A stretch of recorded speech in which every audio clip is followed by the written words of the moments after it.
All right, welcome to The Explainer. Today we are cracking open a book that's been a giant in strength training for years, and a pretty controversial one at that. I'm talking about the super direct, no-nonsense Starting Strength by Mark Rippetoe. This thing is all about simple principles, a ton of hard work, and, believe it or not, a whole lot of physics. And boy, does it kick things off with a bold statement. So yeah, the book pulls absolutely no punches. Right from page 1, this is the core philosophy. The whole idea is that, our culture might have changed, but our biology, not so much. We are still physical creatures. And strength, according to Rippetoe, is literally the foundation for how we interact with the world. It's a massive claim, for sure. And it really does set the tone for everything else in the book. So, what's the central problem that this book is trying to solve? Well, according to Starting Strength, it's that we've basically designed physical effort right out of our modern lives. Think about it. We evolved for millions of years to lead this rugged physical life. And now we have desks and cars and everything delivered to our door. But the book's point is simple. Our bodies haven't caught up. They still expect, and honestly, they need that physical stress just to be healthy and normal. And here's where it gets really interesting. The book's take on how we've tried to fix this problem. Back in the 70s, you had companies like Nautilus pop up. They created all these machines designed to isolate specific muscles. And commercially, they were a massive hit. Why? Because you could teach anyone to use them in just a few minutes. But the book argues this whole approach is just fundamentally flawed. Because our bodies, they just don't work that way, in neat little isolated parts. And this is really the fundamental difference, right? Let's break it down. Machine training, it puts you on a fixed, rigid path. It does the balancing for you, so all you're doing is isolating one muscle. Barbell training, on the other hand, is the complete opposite. It forces your entire body to work together as one big, integrated system. You're the one who has to control that weight in 3D space. And that doesn't just train your muscles, it trains your balance, your coordination, your whole nervous system gets a workout. So this really gets to the core argument of the whole book. Strength isn't just about how big one muscle is. It's about your ability to generate force through a coordinated, full-body movement. And because a barbell is a free weight, it's not on a track, it's not guided, it lets you move it in the way your unique body is actually built to move. This forces hundreds of muscles to fire together in their natural patterns. And according to the book, this is pretty much the only way to build real, useful, functional strength. Okay, so to really get why barbell technique is so critical, we actually have to talk about a little bit of physics. Don't worry, I promise it's not as scary as it sounds. The book talks a lot about this concept called a moment arm.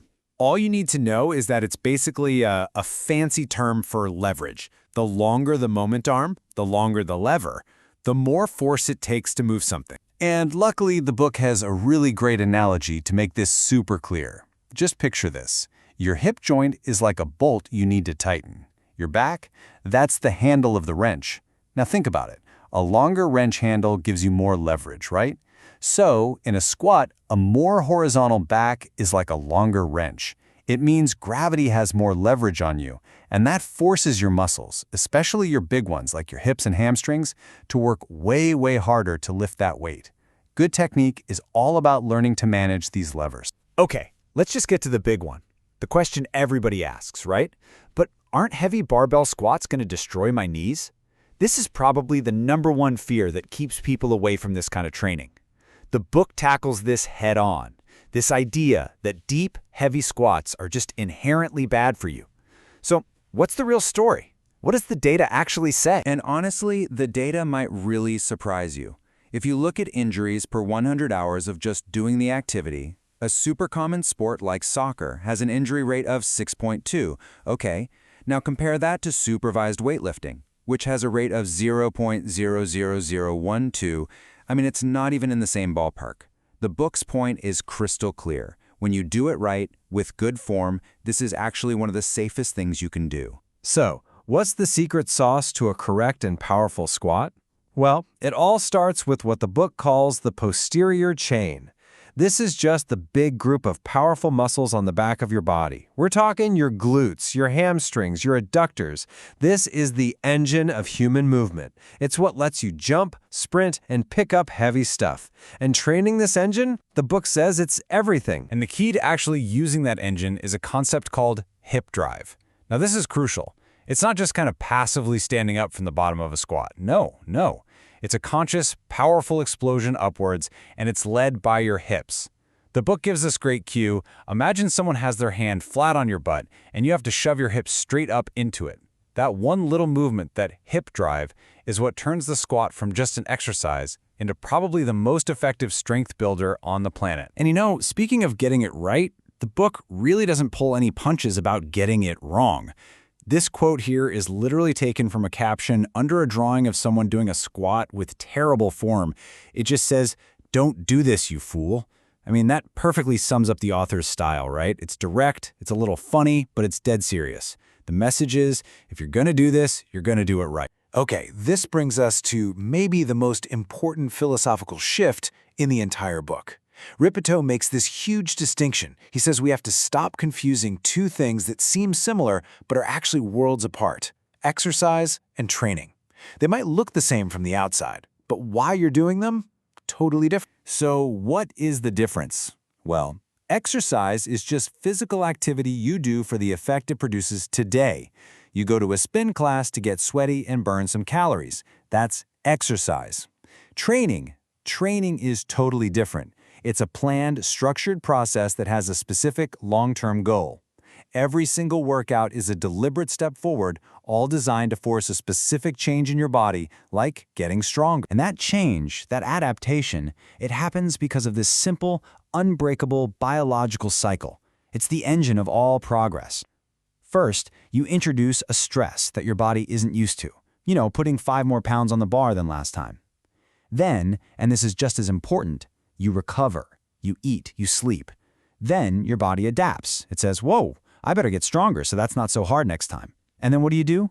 You repeat it. You add another 5 pounds. That's the whole game right there. So all of this leads to a very famous, you might even say infamous, mantra within the starting strength world.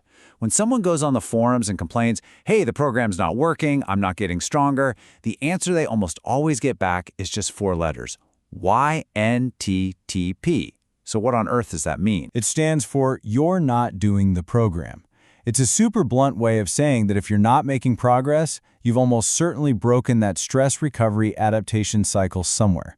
It means you're not consistently adding those 5 pounds to the bar. Or maybe you're not eating enough to fuel that growth. Or you're not getting enough sleep to recover. Or, and this is a big one, you started swapping out the hard stuff for something easier.